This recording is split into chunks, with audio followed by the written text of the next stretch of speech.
이번 시간은 30페이지예요. 불공정한 법령입니다. 그거는 104조에 있는 거예요. 그죠? 104조.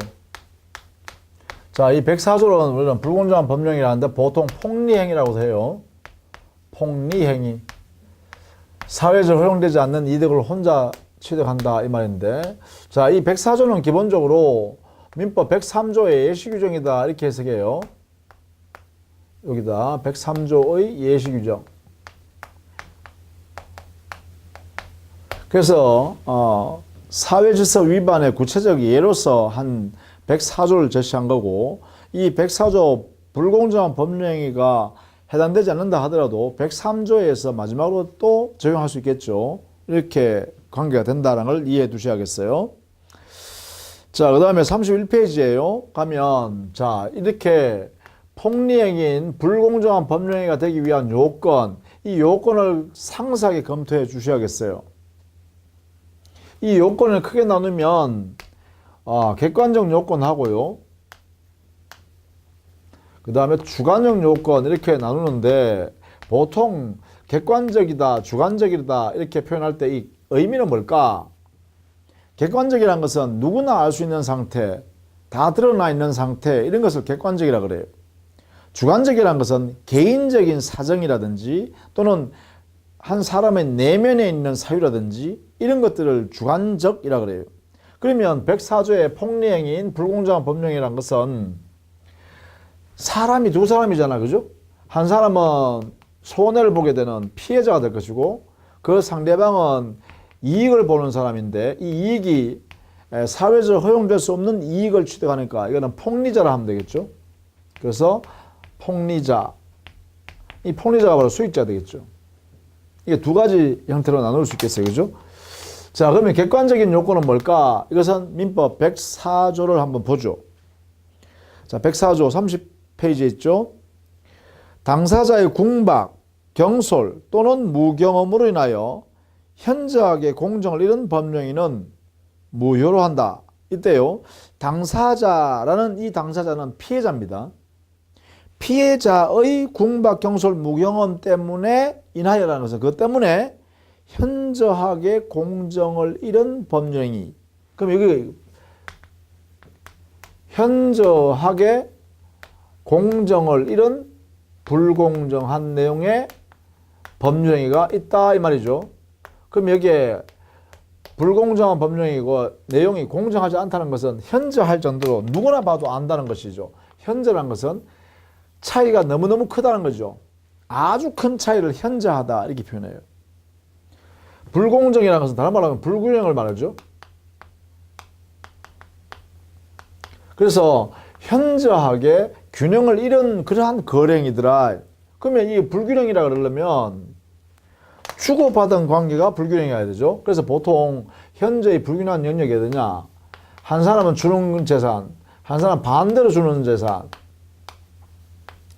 주고받는 관계를 우리는 이렇게 표현할 수 있겠죠. 이 두 개 관계가요, 현재의 불균형의 법령위로 존재하더란 거예요. 이게 객관적 요건이라고 합니다. 이렇게 해요. 객관적 요건. 급부와 반대급부 사이에 현저히 불균형한 그러한 거래행위로 존재하더라. 이게 누구나 보면 알더라는 거죠. 현저하니까 주고받은 것이. 예컨대 한 사람이 주는 것은 10억짜리 재산을 줬는데 그 상대방은 1억 원 돈을 줬다. 1억 원. 그러면 10억 원짜리 가져가면서 1억만 줬다면은 이거 누가 봐도 야, 너무 큰 차이 난다 이거. 불균형하다 이거. 이렇게 할 수 있죠. 그래서 그걸 뭐라 그래요? 그걸 객관적 요건이라고 한다. 그런데 그게 요건에 당사자의 궁박, 경솔, 무경험 때문에 이러한 행위를 해야 되잖아요. 그죠? 이때 그 당사자를 누구라 했어요? 피해자라 했죠? 피해자는 궁박한 사유, 경솔한 사유 또는 무경험의 사유가 있어야 합니다. 이것 때문에 이런 행위를 해야 되죠. 이 사람은. 그죠? 그럼 여기에 요 의미를 알아두셔야 돼요. 궁박이라는 개념, 경솔이라는 개념, 무경험이라는 개념, 그리고 요 또는이라는 말은 뭘까? 전부 다 정리해야 됩니다. 피해자는 궁박하다. 궁박했기 때문에 그것으로 인하여 이렇게 현재의 불균형한 거래행위를 했었다. 이렇게 되는데, 그럼 궁박이 뭘까?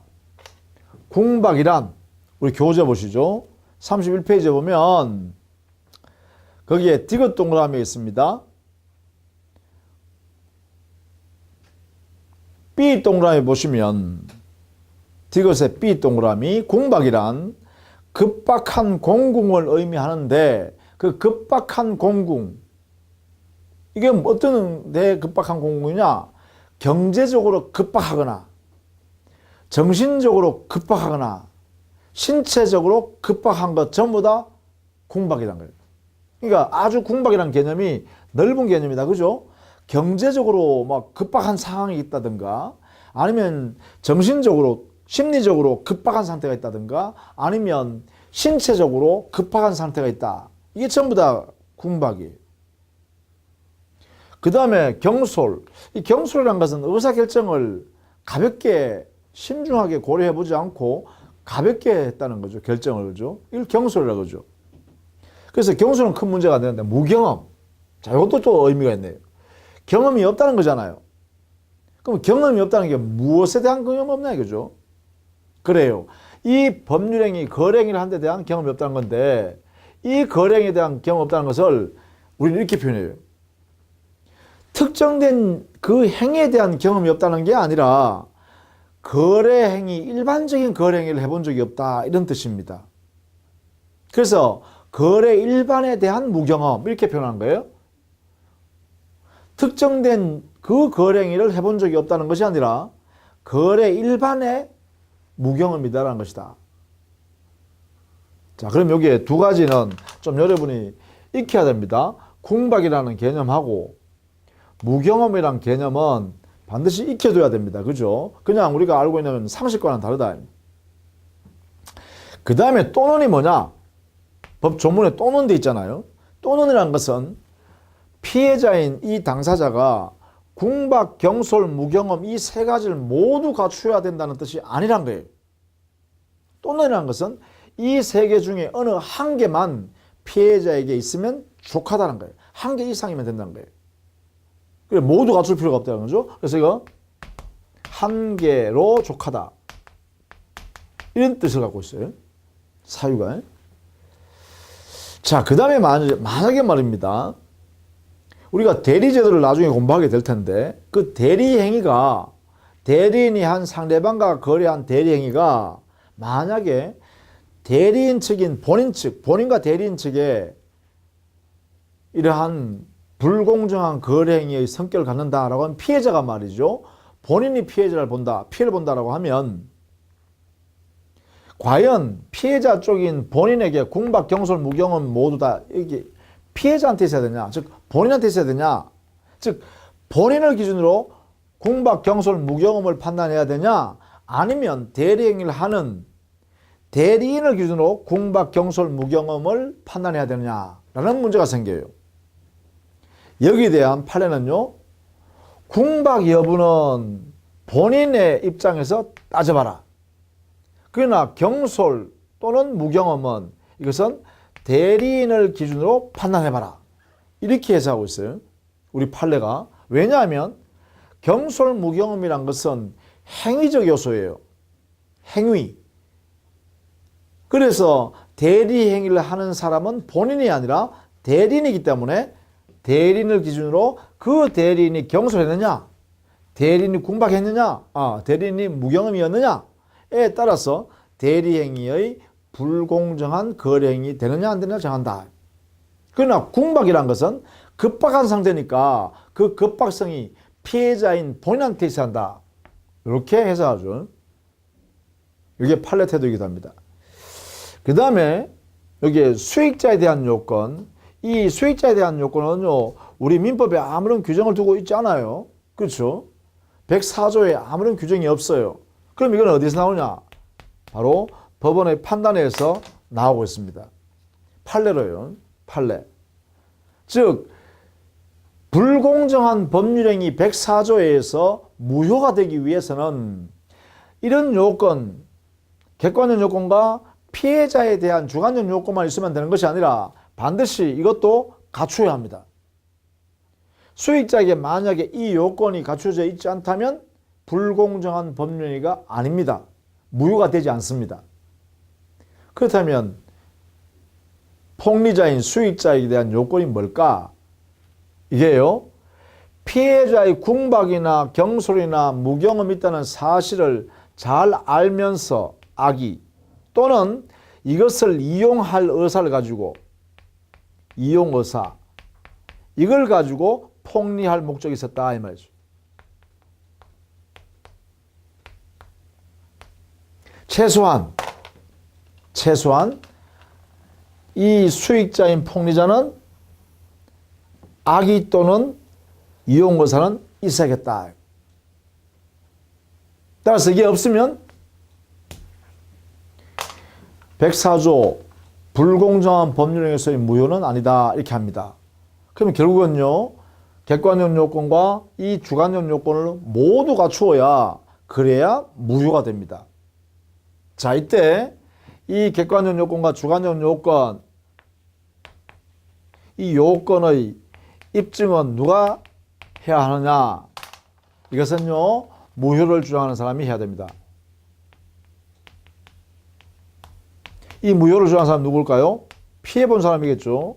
피해자가 객관적 요건과 주관적 요건을 모두 입증해야 돼요. 객관적 요건을 갖추어졌다는 것을 입증했다고 해서 주관적 요건이 추정되지도 않습니다. 추정되지 않으니까 이 요건, 객관적 요건과 주관적 요건을 전부를 무효를 주장하는 피해자가 입증해야 합니다. 이게요. 자, 이렇게 요건을 갖추었으면 효과는요, 무효행위입니다. 자, 그런데요, 이 요건이 적용되지 않아 104조가 적용되지 않는 행위가 있습니다.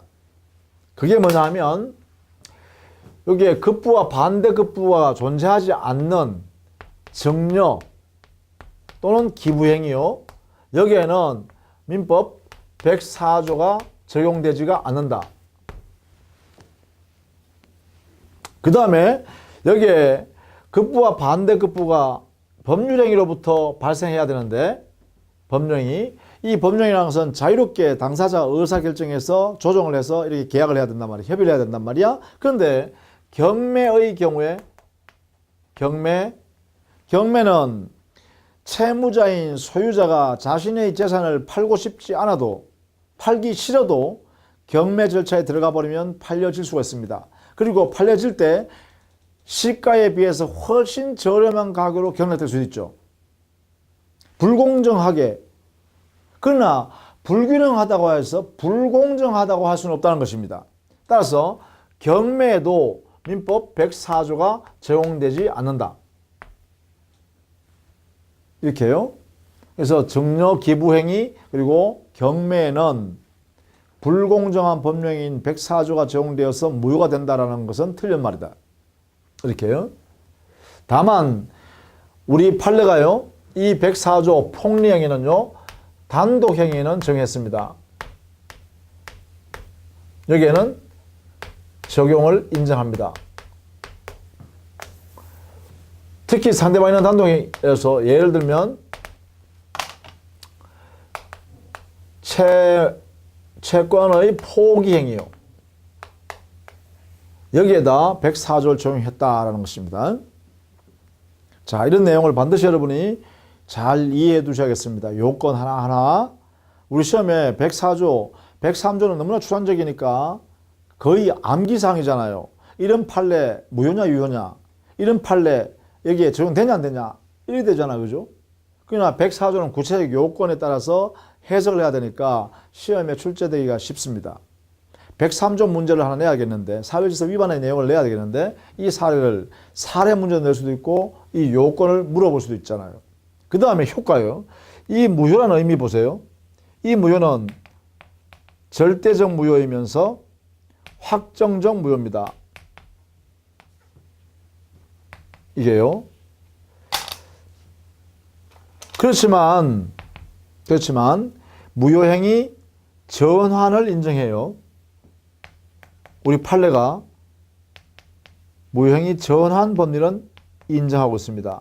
다만 무형의 추인은 인정하지 않습니다. 이것은 또 우리가 무효제도를 다 배우면 저 뒤에 가면 있겠죠. 민법 총칙 마지막 부분에 가면 이걸 정리합니다. 그래서 미리 정리해 두시면 되겠죠. 이렇게 우리 판례가 이렇게 하고 있다. 무효행위 전환은 인정하나 무효행위를 추인하는 것은 인정하지 않는다. 추인해서 새로운 법령을 인정해 줄 수 없다는 거죠. 그러나 전환해서 무효인 행위를 다른 행위로 바꾸는 것은 가능하다. 당사자에 의해서. 그죠? 이게 되겠죠. 자, 이렇게 하면서 동시에 이 104조는 103조 예시규정을 했어요. 그죠? 예시규정. 그렇다면 이렇게 되겠죠. 우리는 103조가 적용되었음에 있어서 만약에 무효임에도 불구하고 이렇게 무효인 103조임에도 불구하고 그 103조의 법령인 내용들을 이행한 후일 때는 이 746조에 의해서 이 적용을 받는다 했죠. 이렇게. 이게 적용되어서 어떻게 돼요? 반환 청구를 못 하겠죠. 이걸 인정하지 않는다 했습니다. 자, 그렇다면 이 규정도 적용돼야 되지 않겠냐 이거죠. 104조도 103조 예시 규정을 했잖아요. 그렇다면 여기도 104조 무효임에도 불구하고 만약에 이행 후라면 무효임에도 불구하고 그대로 이행했다면 불법 원인급여에 해당되는 사람은 반환 청구 못하겠죠. 그래서 이게 746조가 적용돼야겠죠. 여기에 단서에 보면 그 불법의 내용이 어느 일방에게만 있을 때는 그 일방만은 반환 청구할 수 없고 그 상대방은 반환 청구할 수 있다는 거예요. 그럼 여기서 보시면 이게 피해자와 폭리자 중에 말이죠. 사회질서 위반의 의도가 있는 것은 누군가 하면 이 사람이죠. 수익자인 폭리자는 폭리 의사를 가지고 있기 때문에 이렇게 이자는 사회질서 위반의 의도인 103조 사회질서 위반의 의도가 들어있어요. 그죠? 그런데 여기에 피해자는요. 피해자는 궁박 경솔 무경험 때문에 법령을 했을 뿐이잖아요. 따라서 이 사람에게는 103조 사회질서 위반의 의도가 없습니다. 자, 그렇다면 피해자가 10억짜리 재산을 주고 폭리자는 1억만 줬어요. 그렇다면 피해자는 사회질서 위반의 의도가 없으니까 무효라면 피해자가 상대방 수익자한테 급부한 그 10억짜리 물건을 돌려받으면 되겠죠. 그러나 이 폭리자인 수익자는 사회질서 위반의 의도를 가지고 1억을 줬잖아요. 그러면 이 1억 원은 사회질서 위반한 당사자가 급부한 행위이기 때문에 반환 청구할 수 없다고 해야겠죠. 그러니까 여기에 중요한 의미가 있다. 그죠? 자, 104조에 사회질서 위반을 위하여 이행한 경우에 반환 청구할 수 없는 경우 누구만 반환 청구할 수 없죠? 청구 안 된다는 것은 누구한테만? 그래요. 폭리자인 수익자는 자기가 피해자한테 줘버리는 재산은 돌려받을 수 없다는 거예요. 이렇게 되겠죠? 746조에서 반환 청구할 수 없는 사람은 바로 수익자인 폭리자만 그렇다는 거야. 그래서 피해자는 수익자에게 급부이행한 재산을 돌려받을 수가 있다는 거예요. 자, 이것을 꼭 알아두셔야겠다. 그죠? 자, 이것을 확인해 봅시다. 자, 31페이지 제일 밑에요. 법률행위 효과는 두 번째 줄에 무효입니다. 따라서 이행하기 이전이면 이행할 필요가 없고 세 번째 줄입니다. 이행한 이후이면 부당이득으로서 서로 반환하여야 한다. 그런데 불공정한 법률행위에 있어서 불법 원인이란 것은 수익자에게만 있다. 이 말은 뭐예요? 불법 사회질서 위반의 의도가 수익자인 폭리자에게만 있다 이 말이야. 따라서 피해자는 자기의 급부한 내용의 반환을 청구할 수 있지만 폭리자인 수익자는 피해자한테 급부한 자기의 재산의 반환을 청구할 수 없다. 그것이 바로 32페이지의 제일 위에 부분에 설명해 두었습니다. 이 부분을 꼭 여러분이 알아두셔야겠다라는 것입니다. 자, 그리고 니언의 기타 효과는 무효행위 추인을 못하고 무효행위 전환은 우리 판례가 인정한 예가 있다라는 판례를 소개하고 있죠. 이것도 여러분 숙지를 하는 게 좋겠습니다. 지문으로 이렇게 출제되어 있습니다. 판례나 태도 이래가지고 그죠? 자, 적용 범위는 이거죠, 이것들이죠. 이런 데는 적용하지 않는다라는 거예요, 그죠? 이런 건 적용하지 않는다. 원리를 잘 보십시오. 급부와 반대급부 관계가 있어야 불균형을 판단할 수 있는데 정력, 기부는요, 일방적으로 주는 행위만 있어요. 받는 거 없어요. 그러니까 여기는 적용하면 안 되겠죠. 그 다음에 불공정한 법률행위가 있어야 되는데 이 법률행위라는 것은 당사자 자유롭게 주고받는 거래행위를 해야 돼요. 그런데 경매의 경우에는 이 주는 행위를, 즉 재산을 처분하는 사람은 자기가 재산 처분하고 싶어서 하는 게 아니에요. 그러니까 여기는 104조 사회서 위반에 104조에 해당되지는 않는다. 그렇죠? 자, 그렇게 정리를 해 두셔야겠습니다. 자, 그 다음에 32페이지에요. 법령의 해석입니다.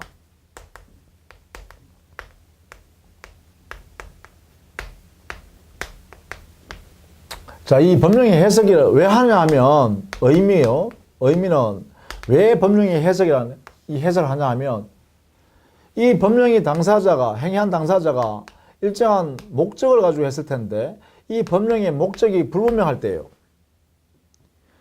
목적이라는 것은 법령의 내용이라고 했죠. 그 내용이 불분명할 때 도대체 그 행위 당사자가 어떤 의도로서 이러한 행위를 했을까? 이걸 밝혀내는 것이 바로 법령의 해석이에요. 이 목적을 확정하는 기술입니다. 확정. 이 확정하는 기술이 바로 법령의 해석이에요. 자, 그렇다면 이 목적의 이 내용이 어디 있냐라고 하면 이 의도란 말이에요. 의도. 당사자 의도. 이 의도가 들어있는 것은 바로 어디 있어요? 의사표시에 있죠. 이 의사표시가 법률행위에 들어가 있잖아요. 그죠?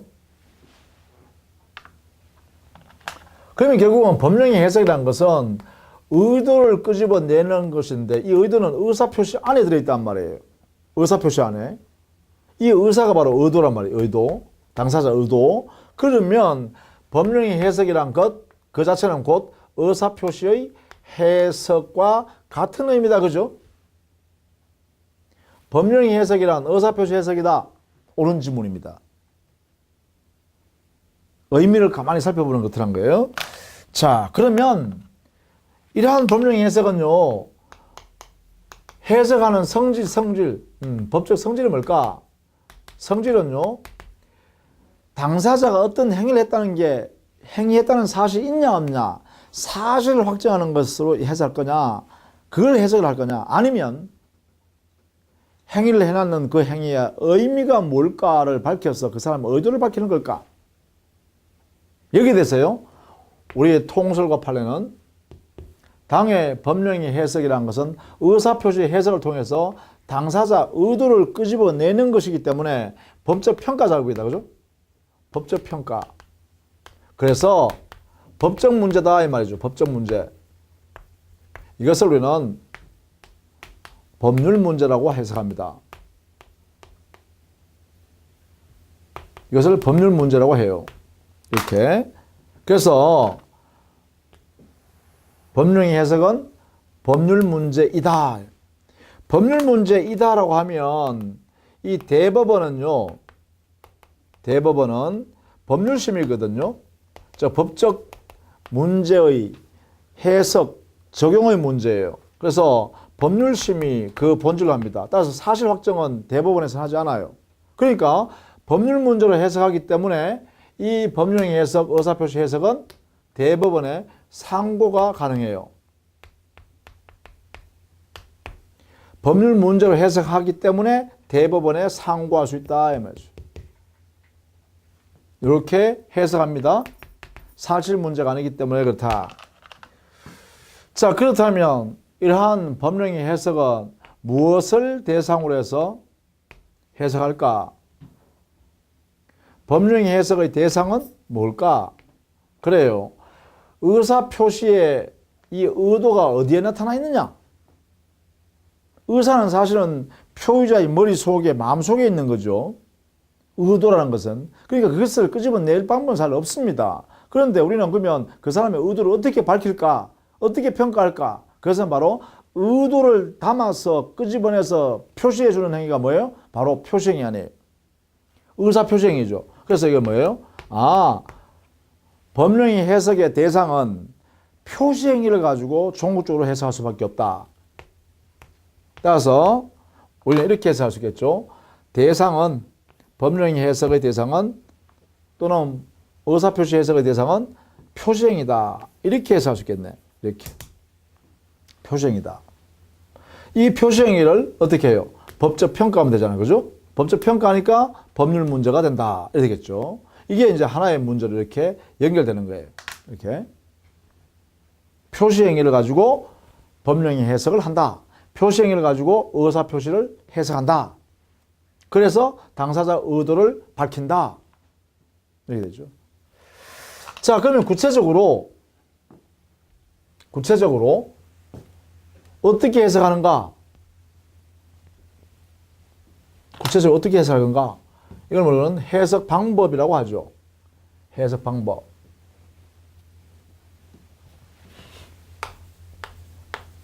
해석 방법은 우리 교재요 33페이지 있습니다.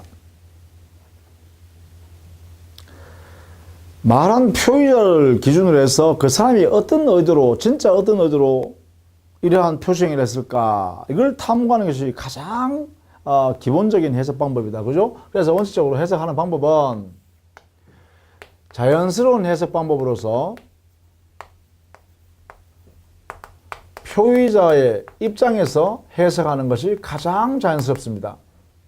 그래서 표의자 입장에서 해석하는 방법, 이게 바로 자연적 해석입니다. 이때는 그 표의자의 진위를 밝혀내는 거죠. 이걸 탐구하는 거예요. 그러면 진위라는 것은 뭐냐? 그 사람의 마음속에 있는 내심적 효과의사, 내심적 의사를, 이것을 밝히는 거죠.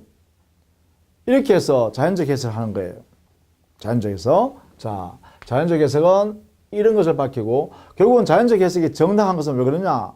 그 사람이 그렇게 의사결정했으니까 그 의사결정한 내용대로 해석해 주는 것이 가장 합리적이죠. 그래서 이거는 의사 결정, 여기에 대한 원리입니다. 이게 자기 의사를 스스로 결정했으니까 자기 결정의 원리에 입각해서 자연적 해석하는 것이 가장 기본적 해석이다. 그래서 이거는요, 제일 첫 번째 해석해 봐야 하는 원칙입니다. 첫 번째로 해석해 봐야 돼요. 첫 번째로. 근데 만약에 자연적 해석의 근거가 없다 라고 하면 그때 두 번째 해석하는 방법이 필요하겠죠. 이게 안 되면 두 번째 해석 방법으로서 규범적 해석을 합니다. 규범적 해석이라는 방법을 동원합니다. 이거는 뭐냐? 바로 상대방 입장에서 해석하는 거죠. 상대방 입장, 즉 표의자 입장에서 해석을 할 수 없기 때문에, 그래서 상대방 입장에서, 그러면 상대방 입장은 뭘 보죠? 뭘 보고 하나요? 표의자는 그 사람의 진위대로 해석해 주면 되지만 상대방은요, 표시 행위를 보고 의사결정하는 거 아니에요? 그러니까 상대방 입장에서 해석하는 규범적 해석은 바로 표시 행위를 가지고 해석하는 거다. 그러다 보니까 여기에서 해석하는 방법의 그 당사자, 표의자의 의도는 뭘까? 이거는 표시상의 효과가 나타나는 거죠. 이 표시상의 효과사, 이것을 확정하는 것이 바로 규범적 해석입니다. 표시행위를 대상으로 해서 해석하니까요. 이것은요, 어떤 근거에서 이렇게 규범적 해석이 정당화될 수 있냐? 그것은 당연히 뭐예요? 자기가 표시행위를 이렇게 했으니까 그에 따라 책임져야 되니까. 그래서 규범적 해석하더라도 정당하다 이거죠. 따라서 이걸 뭐냐면 자기가 그렇게 표시한 행위니까, 자기가 표시했으니까 그 표시에 따라서 자기가 스스로 책임져야 되는 것이 당연한 원리다. 그죠? 그래서 자기 책임의 원리에 입각해서 규범적 해석을 하는 것이 정당화될 수 있습니다. 다만요, 항상 조심할 것, 자연적 해석이 안 될 때 규범적 해석을 하는 거다. 자연적 해석이 가능함에도 불구하고 규범적 해석하는 것은 안 된다는 것이죠. 자, 이걸 우리는 이렇게 순서로 한다는 것이죠. 그러면 자연적 해석을 할 수 있는 게 뭐냐? 이게요. 자연적 해석할 수 있는 게 어떤 게 있을까? 그래, 기본적으로 상대방 없는 단독행위라든지 또 표의자의 진위가 상대방에 다 알려져 있는 내용이라면 상대방은 표시행위를 가지고 해석하면 안 되고요. 상대방 입장에서 표시행위를 가지고 해석하면 안 되고 어떻게 해요? 상대방이 이미 표의자의 진을 다 알고 있으니까 진의대로 해석해야죠. 그래서 여기에요. 주로 단독행위를 해석한다든가 특히 상대방 없는 단독행위 또 신분행위를 해석한다든가 신분행위요. 여기는 본인의 의사가 가장 중요하니까요. 그렇죠? 신분행위, 혼인한다든가 이혼한다든가 인지한다든가 입양을 한다든가 이럴 때는 그 의사 표시하는 당사자의 진정한 의사가 중요하죠. 그러니까 자연적 해석을 하는 게 맞겠죠. 또 상대방이 표의자의 진위를 안다든가 이게 뭐냐? 표시행위를 다르게 했다 하더라도 표의자가 표시행위를 다르게 했더라도 그 표의자의 진위를 상대방이 이미 그 전에 알고 있다라고 하면 이 표시행위를 가지고 해석하면 안 된다는 거예요. 규범적 해석하면 안 된다는 거예요. 뭘 해야 돼? 진위대로. 이게 뭐냐? 그 잘못된 표시는 아무런 이 해석하는데 영향을 못 미쳐요. 이걸 뭐 하느냐? 요것이 근거돼서 잘못된 표시가 있더라도 당해 거래행위 의사표시에는 아무런 영향을 못 미쳐. 해를 못 미쳐요. 그래서 오표시 무해의 원리가 여기서 나오는 거예요. 상대방이 표의자의 진위를 다 알고 있다. 진위를. 그렇다면 그 진위대로 해석해야 돼. 이게 바로 자연적 해석이죠. 그러면 결국은 오표시가 있어도 당의 의사표시에 영향을 못 미쳐요. 법령에 아무런 영향을 못 미쳐. 취소라든지 무효를 이런 게 주장할 수 없다는 거야. 왜? 진위대로 해석해버리니까. 그래서 오표시 무효도 역시 이 오표시 무효라는 원리도 자연적 해석의 결과로 나타나는 거죠. 자, 이런 영역이 주로 자연적 해석이 가능하다. 이렇게 되겠네요. 그죠? 그럼 규범적 해석은 뭐예요? 이런 게 아닌 본인의 표의자의 진위를 알 수 없을 때는 결국은 표시 행위를 가지고 표시상에 나타나는 의사를, 표시상에 나타나는 의사, 그것을 표의자의 의사라고, 진위라고, 표의자의 목적, 의도라고 확정해버리는 거예요. 그걸 규범적 해석이라고 해요. 자, 그런데 규범적 해석을 할 수, 만약 이것도 할 수 없다라고 하면 어떡할까? 이것도 할 수 없다는 건 뭐예요? 표시행위조차 없다는 거잖아. 의사 표시를 한 적이 없다는 거야. 그런데 그 아무 표시행위도 하지 않았지만 당사자 사이에 분쟁의 문제가 발생했다. 분쟁, 법적 문제가. 그러면 표시행위조차 없으니까 흠결이 있죠. 공백이 있죠. 공백. 법령이 안에 공백이 생겼다는 거예요. 그 공백을 메꾸어 넣어야 될 거 아닙니까? 그래서 드디어 마지막으로요. 규범적 해석까지 다 했음에도 불구하고 안 될 때 마지막 세 번째요. 이것은 공백이 있을 때 공백의 보충이 필요하죠.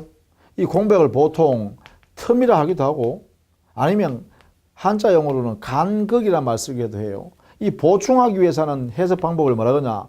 보충적 해석이라고 합니다. 이것은요. 보충할 때는요. 공백에 보충할 때는 당사자 분쟁이 있기 때문에 당사자 어느 일방의 의사에 치우쳐서 해석하면 안 되죠. 그러니까 어떻게 돼요? 가장 객관적인 상태에 있는 사람만이 해석할 수 있겠죠. 그래서 여기는 제 3자 입장에서 공백을 해석해 갑니다. 제 3자 입장. 이 제 3자 입장의 대부분은 법관이죠. 법관. 법관의 입장에서 양자를 의사가 과연 합리적인 사람이라면 양 당사가 분쟁이 있는데 그 표시행위도 없으니까 근거가 없어. 해석할 근거가 없어. 그러니까 양 당사자가 보통 일반적인 이성적인 사람이라면 아마도 이런 의사를 가지고 표시하겠지? 이렇게 해서 그 메꾸어 넣는다 이 말이죠. 그러다 보니까 제3자 객관적인 사람이 해석해야겠죠. 그래서 보충적 해석은 제3자가 해석하는 거예요. 이 공백을 메꿔 넣는 거니까. 이때 이 공백에 보충하는 그 당사자 의도라는 것은 뭐냐? 바로 이게 가상적 또는 가정적 의사를 여기에 집어넣는 거예요. 가정적 의사 또는 가상적 의사. 왜냐하면 당사자 표시한 행위가 없으니까, 근거가 없으니까 아마도 이렇게 의도를 가지고 행위를 하겠지? 라고 법관이 판단해서 그 메꾸고 넣는다 이 말이에요. 그 의도를 뭐라 하냐? 가정적 의사, 가상적 의사라 그래요. 그러면 보세요. 여기에 자연적 해석을 하면 진위에 따른 내심적 효과를 끄집어내죠. 규범적 해석하면 뭐예요? 표시 행위로부터 표상 효과를 끄집어내죠. 보충적 해석은요, 공백이 있기 때문에 해석할 근거가 없으니까 어떻게 해요? 가정적 의사를 끄집어내죠. 이것을 그 사람의 의도다, 목적이다 이렇게 해석하는 거예요. 그러면 가장 옳은 게 뭐예요? 가장 옳은 거, 가장 자연스러운 게, 그래 표의자가 마음먹은 대로 해석해 주면 가장 자연스럽잖아요. 그래서 이름을 자연적 해석이라는 거예요. 이해됐죠? 자, 이런 내용의 해석 방법이 있다는 것이 이렇게. 자, 이렇게 해석할 때 기준이 있어야겠죠. 해석 기준. 그렇죠? 해석하는 기준이 있어야 될 거 아니에요. 아무렇게나 막 해석하면 안 될 거 아니에요. 그래서 다섯 번째, 이 해석할 때는 해석의 기준이 있다. 해석 기준. 여기도 순서가 있어요. 제일 먼저 당사자 의도를, 목적을 이렇게 드러냈으면 그 목적대로 해석해야 돼. 의도대로. 의도에 맞추어서 해석해야 돼. 해석할 때. 그런데 만약에 이 의도인 목적이 드러나 있지 않다. 그러면 두 번째. 이때는 그 당사자가 옛날부터 반복적으로 해오던 게 있었다면 지금도 똑같은 행위를 했다. 그러면 뭐예요? 과거에 그렇게 반복적으로 해왔던 그런 내용으로 했겠죠? 그러니까 그것을 기준으로 삼자, 그죠? 그걸 우리는 뭐라 그러냐? 사실인 관습이라고 그래요. 이 관습을 뭐라 그러냐? 관행이라고도 하죠. 이것을 기준으로 해석합니다. 두 번째. 그런데 이것조차 없다. 그러면 세 번째. 그때는 우리 민법에 임의법규를 만들어 놨다. 우리 민법에 임의법규를 찾아가지고 그 임의법규를 기준으로 해서 해석하자. 그래서 세 번째가 민법에 있는 임의법규. 이것을 기준으로 해서 해석합니다. 임의규정하기도 하죠. 뭐 같은 말입니다. 임의법규. 이걸 가지고 해석한다. 그런데 만약에 임의법규조차도 만들어 놓은 게 없더라. 그러면 어떻게 할까? 마지막으로는 가장 보편적이고 모든 인간들이 거래하는 당사자들이 다 받아들일 수 있는 그러한 원칙. 그게 뭐냐? 서로 상대방을 배려하면서 거래 행위를 해야 되니까 상대방을 배려하는 원칙을 가지고 해석하자. 그게 뭐냐? 신의성실 원칙입니다. 신의칙. 그 신의성실 원칙인 신의칙은 뭐예요? 조리라고도 해요. 보통 신의성실 원칙은 상대방 배려하는 명제입니다. 상대방을 고려하면서 처리해야 한다는 그러한 명제를 우리는 신의성실 원칙이라고 해요. 그래서 이것도 이렇게 순서로 해 나갑니다. 이게 목적이 안 되면, 이게 없으면 그 다음에 사실은 관습으로. 사실은 관습 없다? 그러면 할 수 없이 우리 민법에 있는 임의규정을 찾아보자. 어떤 내용으로 이렇게 기준을 삼아놨는지. 그런데 임의규정조차도 아무것도 없더라. 그러면 마지막으로 그래요. 네 번째, 신의 성실의 원칙에 따라서 서로 상대방을 배려하면서 그 내용을 기준으로 삼아서 해석에 들어간다. 이런 이야기예요. 이게 이런 순서로 해석한다라는 것이에요. 자, 이 안에서요. 여기 사실은 관습은 말 그대로 관행이라는 것은 여기 사실인 하는 것은 뭐냐? 그냥 사실일 뿐입니다. 아, 이런 사실이 있다라는 거예요. 그럼 이런 사실은 뭐예요? 거래 당사자 사이만 존재하는 거죠. 이런 당사자 사이에만 존재하는 성질이다. 그러니까 이것은요, 당사자만 아는 거예요. 분쟁이 생기더라도 이 당사자만 아는 거니까 법관은 알 수 없잖아요. 그러니까 법관한테 우리 둘 사이는 과거에 이런 행위를 계속 해왔으니까 이걸로 가지고 해석해야 됩니다라고 할 수 있죠. 그래서 사실인 관습인 관행은 당사자 사이에만 존재하기 때문에 당사자가 판사 앞에서 주장하고 그것을 입증해야만 됩니다. 입증 책임이 당사자한테 있습니다. 당사자가 입증을 안 하면 판사가 그것을 무시해버려도 무방하다는 거예요. 사실인 관습은. 이걸 꼭 알아두셔야겠죠. 사실인 관습인 관행은 당사자가 법관 앞에서 주장하고 입증까지 해야, 자, 우리 과거에 이런 행위 반복적으로 해왔거든요 라는 것을 판사 앞에 증명해줘야 판사가 그런 거 있어? 그러면 줘봐봐. 그래서 내용을 살펴본다는 기준을 삼을 수 있다는 거죠. 자, 이런 내용도 같이 알아두셔야겠다. 그죠? 자, 이런 식으로 정리되는데 여기에 신의성실의 원칙에 관해서는요. 이 신의성실 원칙을 이것을 기준으로 삼아서 기준으로 해서 당의 거래행위의 해석 원칙으로 삼은 예가 있어요. 그게 뭐냐? 우리 판례예요. 이걸 기준으로 삼는 판례가 하나 있는데 그게 예문 해석 이론입니다. 예문 해석. 이 예문 해석이란 것은 부동문자요. 그러니까 계약서에 보니까 어느 일방이 계약서를 작성해 가지고 상대방 내미는데 보니까 거기에 계약서 안에 부동문자인 활자 인쇄가 되어 있는 내용의 계약 내용이 딱 만들어 놨더란 거예요. 근데 그 내용 중에 보니까 그러면 상대방은요 그걸 바꿀 수 없잖아요. 이미 인쇄가 되어 있으니까. 근데 그 내용을 살펴보니까 그 상대방한테는 불리한 내용만 돼 있어요. 이런 경우에 우리 법원이요, 야, 이 상대방 배려도 하지 않고 지 멋대로 자기한테만 이익되는 것만 딱 써놨구나. 그러니까 이 부동문자된 이 조항 있죠.